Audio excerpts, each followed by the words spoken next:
The Arizona Cardinals play the Buffalo Bills in week 1, and they must run the ball effectively if they want to stay in the game. Let's discuss.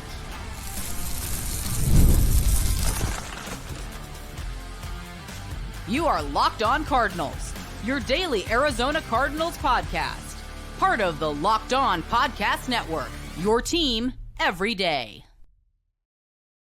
Cardinals, Alex Clancy here. Follow me on Twitter at Clancy's Corner _ follow the podcast at Locked On AZ Cards. Thank you for making Locked On Cardinals your first listen, free wherever you get your podcast and on YouTube, part of the Locked On Podcast Network, your team every day. Please go to the YouTube channel, search Locked On Arizona Cardinals. Hit that subscribe button, man. Week 1's here, baby. And I am so excited to see what the hell we are going to watch on Sunday, because there's still, again, so many unknowns. It is the first installment in 2024 of Crossover Thursday. Crossover Thursday is presented by Prize Picks, the easiest and most exciting way to play daily fantasy sports. Go to prizepicks.com/LockedOnNFL and use code all lowercase LockedOnNFL to win $50 instantly when you play $5. You don't even need to win to receive the $50 bonus. Prize Picks, run your game. All right, folks, I'm joined today by Alex Clancy, the outstanding host of Locked On Cardinals. It's here, Alex. Week 1, Bills Cardinals. We knew about it back in May, but finally we get a chance to talk about this game. The preseason is over. Training camp is over. The records matter at this point moving forward. Welcome in and welcome to week 1. Yeah, man, I'm stoked. Especially with this matchup going to Orchard Park week 1 against a team that has a lot of question marks, just like the Cardinals do, just very different question marks. Super exciting. It's going to tell the tale for the future a lot for both of these teams in 2024, and it starts against each other in week 1, which is going to be awesome. Fascinated to get some of your thoughts here on this Cardinals offense as we start diving into this matchup. Obviously, a weird situation with Kyler Murray and a regime change. He didn't get a chance to play at the beginning of that last year, coming back from the injury, but now a full off season with the opportunity for them to install this offense and really bring it together with Marvin Harrison Jr. as the premier weapon in this passing game. What are you thinking here for this Cardinals offense? You know, one thing that gets overlooked a lot about this team, just because of all of the skill position players they have on the outside, is this is going to be a run-first offense. And I said when Jonathan Gannon and Drew Petzing came over, it's like, boring is good. Boring wins. And when you can run the ball and play defense, you usually win more games than you lose. So you're going to see James Conner. You're going to see Trey Benson. You're going to see Kyler Murray situationally run the ball. And that will set up the play action. That'll set up Trey McBride. That'll set up Marvin Harrison Jr. Going into week 1, I don't see Marvin Harrison Jr. being the first option. He's going to be the third option. He's a rookie. He's a highly touted rookie. He may very well take over the number 1 role sooner than people expect, but it's going to be James Conner, it's going to be Trey McBride, and it's going to be Kyler Murray. And that's the only way that they're going to be able to potentially beat Buffalo, which we'll get to later, is the offense staying on the field. Yeah, one of the big thoughts that I have about this game is the Cardinals and their rushing offense, and I don't think people know how good they were running the ball last year. I think number 1 in the league and yards per attempt, and so that's going to be a tall order for the Bills on defense. But what is it about this rushing game that makes it so good? Because what's fascinating about the Cardinals and their ability to run the ball, you think it's just Kyler Murray, an athletic quarterback. It's not, right? They run the ball and ran the ball well before he even came back to the lineup. I mean, deeper backfield situation with Trey Benson, perhaps an upgraded offensive line? Yeah. You know, it's the phrase I used a lot last year for Locked On Cardinals fans was proof of concept. And we saw that last year with Drew Petzing's offense. Not only his play calling ability, but also the run blocking schemes implemented in an effort to make James Conner, yield his first 1,000-yard rushing season. That offense and defense, that was a bad football team last year. That was borderline a relegated football team last year. And with what they were able to do running the ball, as you mentioned, without Kyler Murray for a large chunk of the season, with Josh Dobbs, who wasn't with the team for more than 2 weeks before week 1, that's all Drew Petzing. Drew Petzing will be a head coach in this league in the next couple seasons. And if the offense balls out this year the way we expect it to, it could be next season. And that's its scheme, its play calling, and it's being able to set up the play action, which keeps opposing defenses honest. What type of role do you expect Trey Benson to have? Obviously, I'm interested in this game in particular, but I love this dude coming out of Florida State. And you want an explosive back that can win after contact, that can create big plays. I mean, he's a very much a do-everything player. I think he's a wonderful player. What's the week 1 role for a guy like Trey Benson? I think they're going to feel it out. Bell cow is going to be, even though I hate that phrase, can we talk about bell cow and gunslinger? They should never be spoken again. I can't do it. Anyways, I don't think that I think James Conner is going to be the guy. He's going to be 65 to 70% of the touches. And then they have three other backs, Amari Mercado, Trey Benson, and Michael Carter. We'll see who's elevated on game day. I think he'll touch the ball, 7, 8 carries, 9 carries. I've stated this all offseason because of the state of the defense that the Cardinals have. The best offense the Cardinals have the best defense the Cardinals have is their rush attack. So with that, they may be running the ball a little bit more in week 1, bleeding more clock, keeping Josh Allen on the sideline. So if that were the case, that would inflate it a little bit. But 8 or 9 carries, maybe a couple passes out of the backfield to get the rookie in getting his toes wet in his first game. Now let's shift gears to the defense here. Jonathan Gannon, defensive-minded head coach. Alex, respectfully, I feel like this is an undermanned unit in terms of talent. And that was always going to be a bit of the situation here coming out of the Steve Keim era and not really handing over much to Monty Ossenfort. Let's be honest, right? I think he's done a good job of manipulating the draft and allowing them to have assets to move forward. I don't feel like this defense has the pieces in place yet for it to be what Jonathan Gannon wants it to be. What are your expectations for this unit? You'd be correct, Joe Marino of Locked On Bills. I mean, it's losing BJ Ojulari, their lead pass rusher, second-year guy out of LSU, losing Darius Robinson, who plays inside and on the outside of defensive line, rookie, 27th overall pick from Missouri, doesn't help. So their pass rush is non-existent. Like, when I say non-existent, I'm not saying it could surprise some people. It's non-existent. They bolstered the interior of the defensive line, which should help people off the edge, but it's going to be tough. And then you look at the cornerback room, it's a bunch of younger guys. Sean Murphy-Bunting coming over from Tennessee by way of Super Bowl winning Tampa Bay, and they drafted Garrett Williams last year, 3rd-round pick out of Syracuse.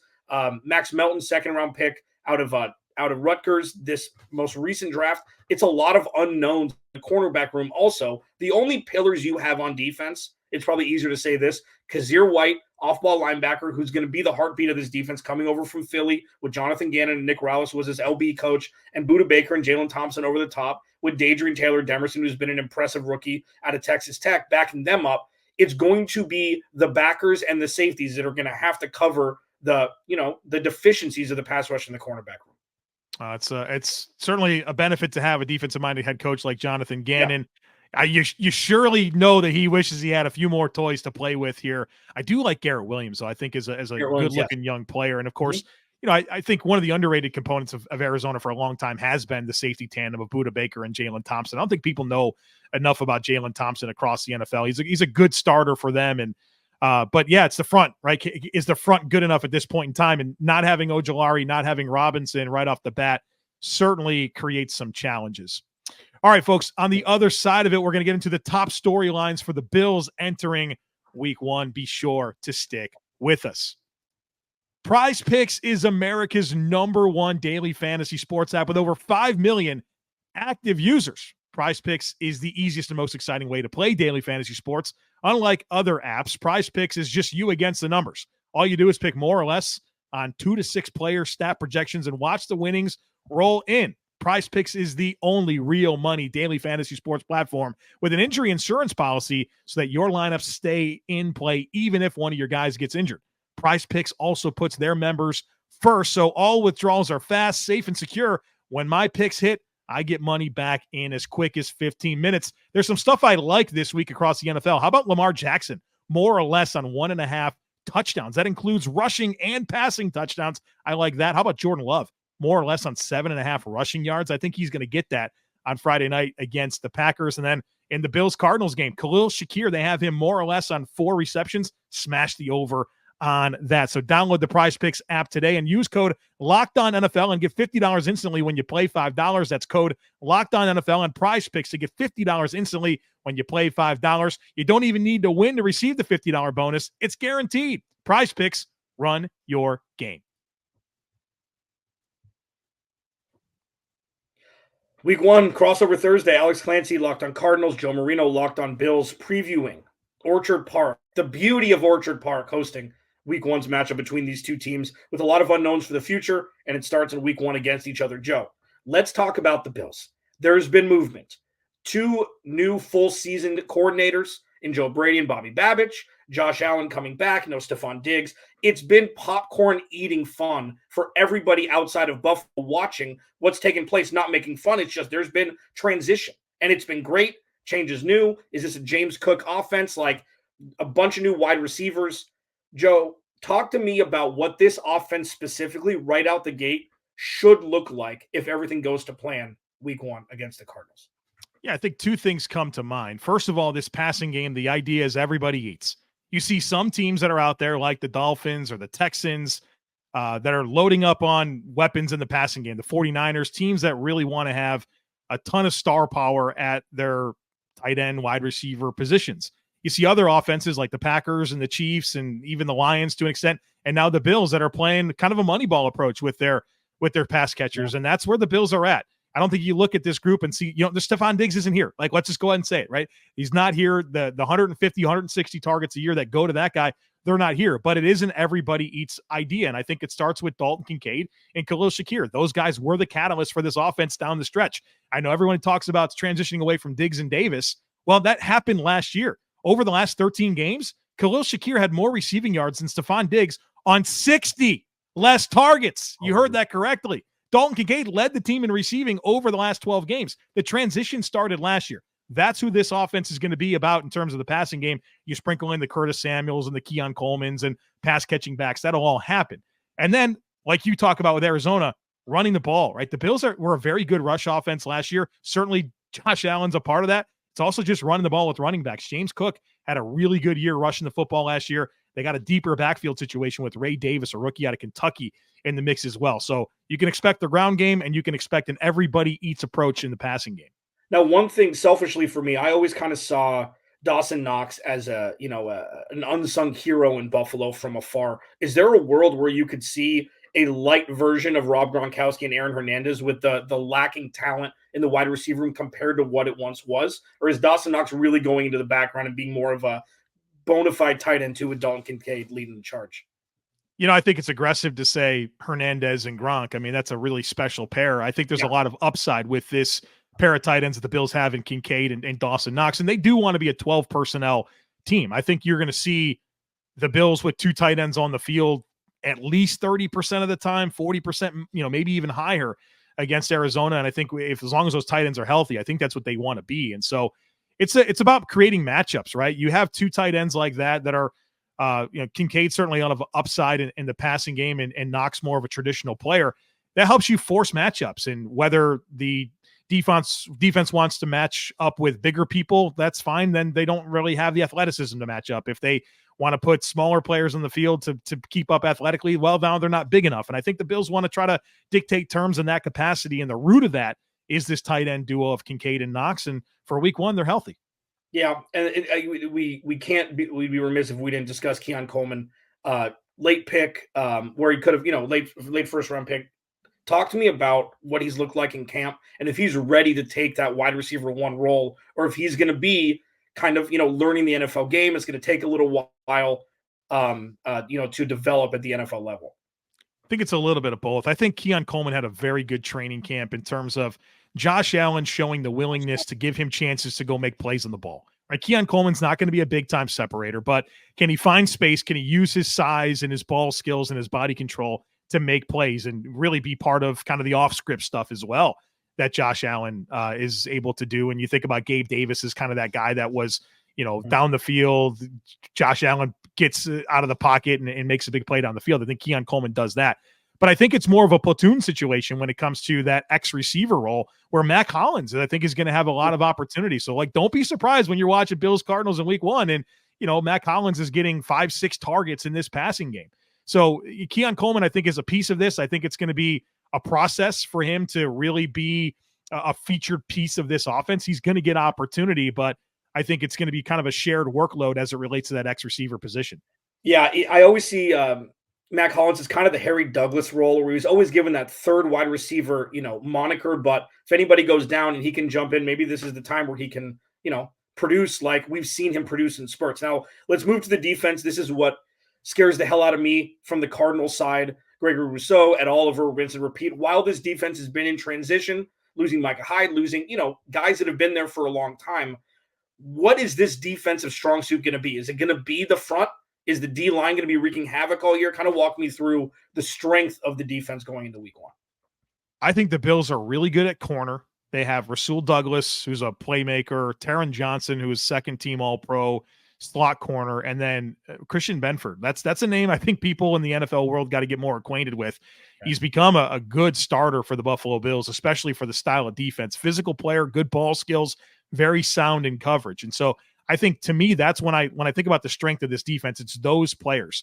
But also it's to some degree the front. Now, there's no Nick Bosa, there's no Myles Garrett, there's no TJ Watt, but it's the depth that they have and quality starters within that. Maybe not a game wrecker, but between Rousseau, between Oliver, between Daquan Jones, you do have some really talented players, not to mention an AJ Epinesa and some improved depth as it relates to the interior as well. Von Miller is part of the mix here, and boy, was he not good last year. There's no way to deny that, but he rushed himself back from an ACL.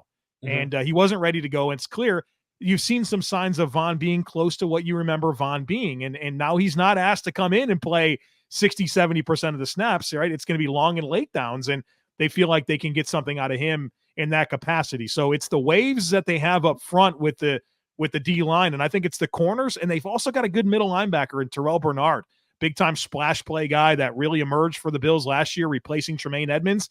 He's a team captain. It's year two as a starter, year 3 in the system. That's another guy you got to pay attention to on this defense. Yeah, before we pivot to passive victory next, give me a weakness, something the Cardinals, if they're watched film, if they've paid attention, that they can exploit in an effort to keep in the game on Sunday. Yeah, I think it's the running mate for Terrell Bernard. It's Dorian Williams, a rookie. Well, not a rookie, second-year player out of Tulane. He was a third-round pick last year. Matt Milano's supposed to be the starter. He's got a torn bicep. You don't have to worry about him if you're the Cardinals. So Dorian Williams kind of being thrust into that opportunity. And, he's a fast, physical, downhill player. But, boy, does he struggle in coverage, particularly with some of the misdirection stuff, play action, rollouts. You kind of like your opportunities with Trey McBride there. In that regard. And then it's the safety situation where, Jordan Poyer and Micah Hyde, kind of staples of this team for so long, no longer in the mix, transitioning to Taylor Rapp and presumably DeMar Hamlin as his running mate. You got to be licking your chops if you see that, if you're Kyler Murray and this Cardinals passing him. I think that's where I have a level of concern about what this defense is going to be, not only in week 1, but throughout the course of the season. All right, folks, we're going to get into the most important things for each team to win the game in week 1. We'll do that for you here on the other side of it. Be sure to stick with us. When you're hiring for your small business, you want to find quality professionals that are right for the role. That's why you have to check out LinkedIn Jobs. LinkedIn Jobs has the tools to help you find the right professionals for your team faster and for free. LinkedIn isn't just another job board. LinkedIn helps you hire professionals that you can't find anywhere else, even those who aren't actively searching for a new job, but might be open to the perfect role. In a given month, over 70% of LinkedIn users don't even visit other leading job sites. So if you're not looking on LinkedIn, you're looking in the wrong place. On LinkedIn, 86% of small businesses get a qualified candidate within 24 hours. So hire professionals like a professional on LinkedIn. Post your job for free at linkedin.com/LockedOnNFL. That's linkedin.com/LockedOnNFL to post your job for free. Terms and conditions apply. All right, folks, it's Crossover Thursday here, presented by Prize Picks, the easiest and most exciting way to play daily fantasy sports. Be sure to go to prizepicks.com/LockedOnNFL and use code LockedOnNFL, all lowercase, to win $50 instantly when you play $5. You don't even need to win to receive the $50 bonus. Prize Picks, run your game. I'm Joe Marino, host of Locked On Bills, joined by Alex Clancy, host of Locked On Cardinals. And we got to discuss the path to victory. What are the important things for each team to do to win the game? Now, the Bills are favorites in this game at home, but I think there's always a path for any team to win in the NFL. What's the keys in your mind for Arizona to come in and spoil week 1 for the Buffalo Bills? Yeah, the 3 keys for the Cardinals. 1, run the ball effectively. The best defense the Arizona Cardinals have in 2024 is their ability to run the ball. Eat clock, keep Josh Allen on the sidelines. Number 2, touchdowns, not field goals.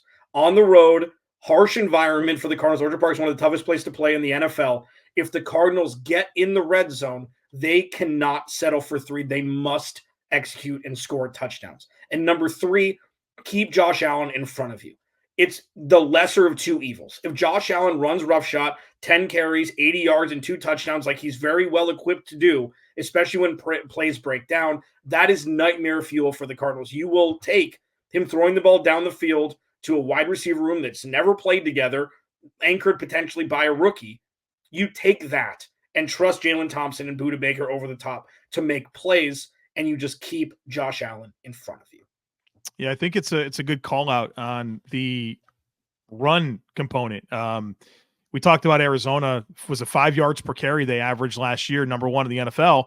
Well, the Bills 28th in the NFL in yards per attempt allowed against the run. And I think there's some context that needs to be applied to that as with every stat. But I think the reality is the Bills' run defense is prone to giving up some explosive plays. Now, I think in certain matchups against running backs where they're going to feed them, I think the Bills will, kind of really come in with a game plan to stop it. But there's just these moments where they give up long runs. And I feel like Arizona is going to certainly try to exploit that. And I think that was a good call out for you as one of your keys, because for me, Alex, when I think about the Bills side of things and what the Bills need to do to win this football game, the number one thing that I put down was stop the run. And they'll be tested. They'll be tested with their ability to fit and be firm, because that's Arizona's plan. They want to come in and shorten the game and control the clock and keep Josh Allen on the sideline. The way to do that is sustain drives and pound the rock. And so I think that's a good call out. You also mentioned the red zone scoring touchdowns, right? And not settling for field goals. The Bills' red zone defense last year was a concern, 19th in the NFL, giving up a touchdown 56% of the time. So that's definitely an area of the team where you're looking for them to make some improvements. So I feel like, I think you were spot on with a lot of your ideas there in terms of what it's going to take for Arizona to come in and get an upset win. It's something that the Cardinals have struggled with through the last regime: touchdowns, not field goals, not touchdowns, running the ball and dedicating to the run. I think it's going to be interesting to see what Buffalo does. And with that, coupled with that, the range of Drew Petzing's true offense with talent in it is, if the Bills stack the box, are the Cardinals going to be able to eat on the outside with Trey McBride, Marvin Harrison Jr., and the rest of the wide receivers? Or if the box is a little bit lighter, are the Cardinals going to be able to effectively run the ball? Like, that's going to be a test throughout the entirety of the season. And it starts, week 1, where the Cardinals, this isn't going to be a game where they're going to lose by 100 and you hope they stay close. If they play their game properly, it could be a 1-possession game with a couple minutes to play. My keys, Alex, for Buffalo to win in week 1. Well, I kind of spoiled the first one. Stop the run. Yeah. You know what Arizona wants to do. And so, again, a unique run scheme, fit the run. I think tackling is going to be important. I think the Bills have been kind of hit or miss with their consistency as a tackling defense.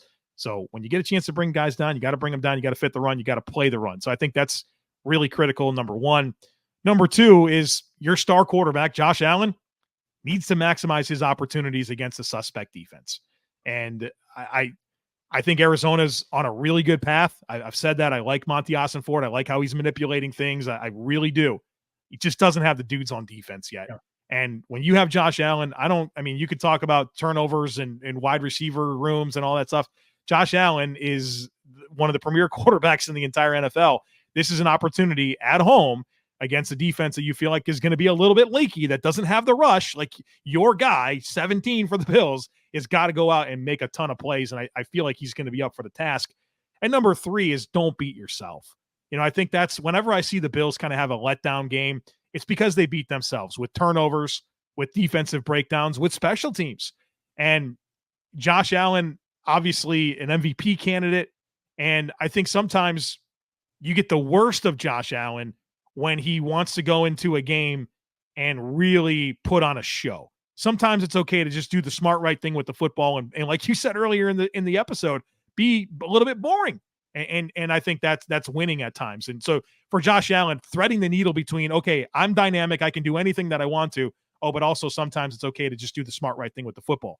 Defensive breakdowns I put down in here. We talked about Dorian Williams stepping in, the new safety tandem. Don't be leaky. Don't be leaky with your defense and allow explosive plays to happen for Arizona. That's going to, allow them to have momentum shifting plays. And then lastly is the special teams. And what this really comes down to is the Bills kicker, Tyler Bass. I think a lot of people remember him missing that field goal against Kansas City in the divisional round that could have tied the game. He missed it, but that was a stretch really since about week 7 last year where he was very, very inconsistent. And that's continued throughout training camp. And so if you have to lean on that guy to make a kick, you're very concerned about it. And of course, special teams in general this year with the new kickoff rule, I think the teams that are able to figure it out are going to have a very competitive advantage. And so those types of margins, I think, are going to be really critical every week and especially in week 1. Yeah. I mean, you look at Josh Allen, like Josh Allen's personification is somebody swinging a golf club too hard, trying to hit it further when all you have to do is Freddie Couples it and just hit it smooth. And it usually goes straight and you hit it longer than you think. So yeah, Josh Allen, like being able to frustrate Josh Allen in some form or fashion is probably number 1 on the list on the grease board in the locker room for Jonathan Gannon and Nick Rallis. Like that's it. If they can turn the ball over a couple times, if they can turn the ball over once, it could be enough to swing the pendulum enough for the Cardinals to get a dub on Sunday. It could, it's when it is, where it is on the field. If he drops the ball, if he drops it on the ground and the Cardinals recover it, if he throws a pick, whether it's tipped or otherwise, that's going to be the best way for the Cardinals to stay in this game, hoping that Josh Allen tries to do too much, which he's done at times. He gets away with it because he's an elite athlete, but that's something that hopefully the Cardinals can get lucky. And if they do want to get a win here, I agree with you with stopping the run. I think that's, again, this is something I've stated all year. The best defense, that's the only defense the Cardinals really have, is being able to keep the offense on the field. That's it. The best defense against Josh Allen is when he's sitting on the sideline drinking a Gatorade. And if the Cardinals can stay on the field at least for half the game, they just can't be, on the field for 26 minutes. It's like the Richter scale. Every minute is massive that your offense isn't on the field. And if the Cardinals can stay around the 30, 31, 32-minute mark, they will be in this game in the fourth quarter. All right, folks. Alex Clancy, Locked On Cardinals. Joe Marino, Locked On Bills. Getting you ready here for week 1, Orchard Park. Bills hosting the Cardinals. Plenty of more coverage coming your way on both Locked On Bills, Locked On Cardinals. If you want either side of the conversation, make sure that you are following, that you're subscribed, that you're listening pre and post game, because we have you covered every day here on the Locked On Podcast Network. For Alex Clancy, I'm Joe Marino. Thanks so much for being here, and enjoy the rest of the week and enjoy week 1.